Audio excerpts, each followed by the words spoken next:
તો મારી મમ્મીને જરીક બહુ મજા ના રહે. હવે આ ભાઈ છે ને ભાઈ પાટા બાંધ્યા છે પગમાં. પોતે સાસા પગલી છોકરા હાલવા હીખા હોય ને હાલે. પંચર પડતું હોય ને એવા ટાયર જ ના રખાય. ટાયર રિમોટ જ હોય. પંચર ને ફાટલ જ હતું. તમારે હારા માયલો વાર જોઈને ગુજરી દેવાય. જય દ્વારિકાધીશ, જય મોગલ. ભાઈ આજે છે દ્વારકા હાલીને જવાનો ભાઈ 3જો દિવસ. અને આર્ય મારા મમ્મી અને આર્ય નીતિન, બાકી બધા સુમિત ને જોલી બાજુ ભાઈ આગળ જાય છે. અને આપણે ભાઈ કાલ સાંજે છે ને ચોકીવારી લીંબડી વટીને ભાઈ ચોકીવારી એક કેમ્પ આવે. કેમ્પમાં ભાઈ આપણે હા ફૂલ મેળા પૂરા હતા સમજ્યા. એટલે પછી છે ને ત્યાં લંબાવી દીધી. 12-12 જેવું વાગ્યું છે ને, 12-12 જેવું છે ને વાગ્યું હતું. પછી હલાય એમ હતું નહીં, પછી ત્યાં લંબાવી દીધી. અત્યારે જો ભાઈ સવારના પોરમાં મોર્નિંગ થઈ છે. અને આપણે ધીમે ધીમે આવેલા છે. આપણે છે ને અત્યારે નવા ગામ પૂગ્યા રણજીતપુર પાલા બાપાના આશ્રમે.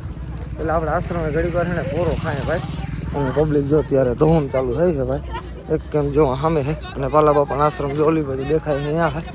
તો પેલા આપણે ત્યાં જાય ભાઈ. પાલા બાપાના આશ્રમે પૂગી ગયા છે. અને અહીંયા જો નાસ્તો ને એ ચાલુ છે. અને અહીંયા મેડિકલની સેવાઓ ચાલુ છે. અને મારી મમ્મીને ઉલટી છે. કેમ થયું આજ? કાંઈ ખબર નહીં, કઈ ખાધું પીધું નથી મેં તો રસ્તામાં કઈ.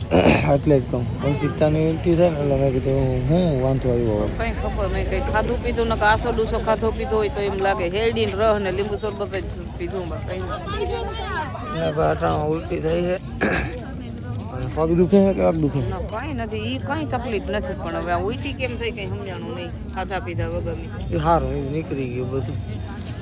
આપણે રાજીભાઈ થોડા પગ દુખે છે. ઘડીક વાર આરામ કરીએ એટલે જરા પગ એમ થાય કે મટે. ગમે એમાં નાખી દે જગ્યા હોય એમાં. હે જગ્યા લાગતી નથી. ગમે હોય નાખી દે. ક્યાં ખાના અહીંયા ભાઈ ઘડીક વાર છે ને મમ્મીને ઉલટી થયા હોય પાણી બાણી પી લઈએ. ચા પાણી પીએ અને પછી ભાઈ નીકળીએ. અહીંથી ભૂગી ગયા. અહીંથી હવે છે ગુરગઢ.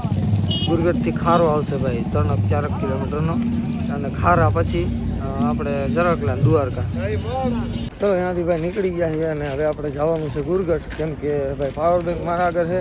અને પાવર બેંકનું કેબલ ભાઈ સુમિત આગળ ઠેલો છે ને એ ઠેલામાં રહી ગયું છે. એટલા માટે એ ગુરગઢ બેઠા છે. અને અમે હે ભાઈ નવા ગામ. અને અહીંથી ગુરગઢ ભાઈ ઓછામાં ઓછું છે ને 3 કિલોમીટર તો થતું જાય છે. 2 કે 3 કિલોમીટર થતું હોય છે. હા 2 કિલોમીટર ભાઈ ગુરગઢ થાય છે. તો અહીંયાથી આપણે પેલા કેબલ લઈ લઈએ. જાજુ ચાર્જિંગ આપણામાં છે નહીં. એનામાં નહીં જ હોય જોકે.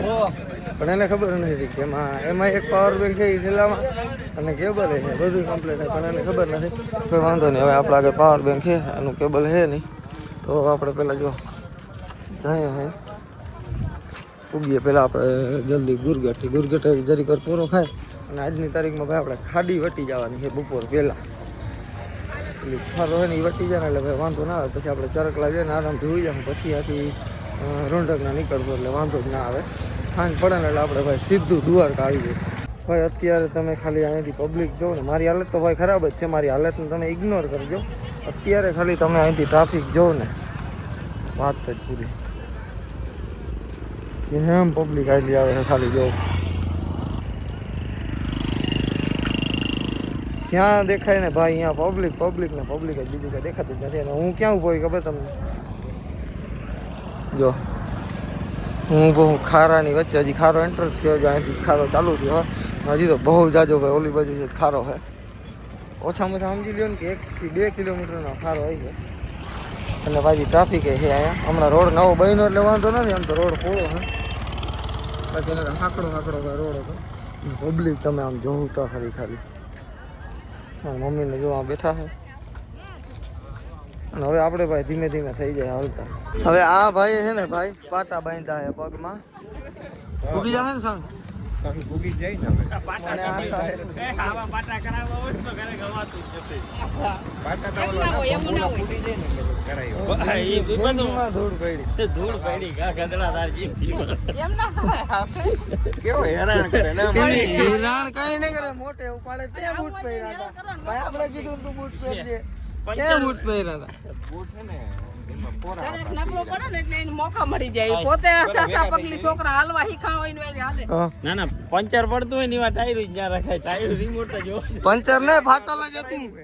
અને નવા ટાયરો કરાવ્યા. પંચર હોય તો હજી હંધાઈ જાય ફાટલ જ ટાયર આ એ પોતાનું કરતો નથી કાલ જોઈ ને મારે કાંઈ ફેર હે પગમાં કાંઈ ફેર હે મને પૂછ્યું કે ઉપર પંચર કરાવું નીચે બે જગ્યાએ ટાંકો મારતી. તમારે હારા માયલો વાર જોઈને ગુજરી લેવાય. તો ભાઈ અમે છે ને દ્વારકાથી ખાલી 10 કિલોમીટર છેટા રહ્યા હોય અને આગળ એક ભાઈ વડલો આવ્યો ને તો મારી મમ્મીને જરીક બહુ મજા ના રહી સમજો તો એને ત્યાં બેસી ગઈ કે મારાથી હવે હલાહે નહીં એને રિક્ષા ટાણે નીકળીને તો એમાં બેહાડી દીધા એ સમાજે ભાઈ ઉતરી જશે અને અમે જો કોરાડા સામું દેખાય કોરાડા અને ત્યાંથી પછી થોડુંક દ્વારકા હે આટલી ને આટલી પબ્લિક હે ભાઈ હજી આપણે તો હવે કાંઈ ફેર નથી પડે જે હતું આપણે કાલ સાંજે હતું ભાઈ અત્યારે તો કાંઈ વાંધો નથી અત્યારે જામનો બે ઘોડા જે પડ્યા જાય કાકાજી કે બોલે પાવર બેંક ને ચાર્જિંગ ને એવું લઈ લીધું બાકી તો બીજું આપણે શું જરૂર હોય હમણાં આવી જાય દ્વારકા આવી જાય એટલે સમાજે આપણે નાય તો નહીં જવાનું હમણાં બોલાય વરસાદ શું બોલાય વરસાદ દ્વારકા બોલાય વરસાદ દ્વારકા કાકા કાજે ને હમણાં તો દ્વારકા પહોંચી જાય પહોંચી જાય એમ તો હજી ઓલો રસ્તો નખો પડશે ને તને ને મને બેયને ત્યાંથી બેયને ખબર પડશે કે કેમ જવાય દ્વારકા જવાય હા. બાકી કાંઈ તકલીફ ના પડે આખા રસ્તે ત્યાં જ જે તકલીફ પડે ને આમ દેખાય ને બધી તકલીફ પડે અત્યારે ભાઈ પૂગી ગયા હે દ્વારકાથી થોડુંક છેટું જો સામે દ્વારકા આમાં નહીં દેખાય ભાઈ જો આ ચંપલનું ઓલું શું કહેવાય બ્રિજ આવી ગયું હે અહીંયા ઘણા લોકો હે ને ભાઈ ચંપલ ટૂંકમાં શું માન્યતા હોય ને કે પનોતી અહીંયા ઉતારી નાખે જેટલા લોકો ભાઈ માનતા હોય ને એ હાલીને આવતા હોય ને એ જો અહીંયા ઉતારી નાખે બધા છેક આખા પુલ સુધી જો વાં સુધી પહેરી લે હારા નાઈકી ના જો ઢગલો પડો. હજી તો ઓછા થઈ ગયા હે બે નાસ માં ફોન હજી તો ઓછું થઈ ગયું ભાઈ નકર અહીંયા હે ચેક કરું ખટારા ભરાત આવડા બૂટની ચંપલ હતા હમણાં ઓછું થઈ ગયું જો હજી એમ તો છે તો ખરી જ આજે હવે અમે ભાઈ દ્વારકા ભોગવામાં થોડાક છેટા થઈએ મંદિરો સામે દેખાઈ ગયું અત્યારે તમને નહીં દેખાય સમાજે ભૂગીને પછી આપણે ફ્રેશ બ્રેશ થાય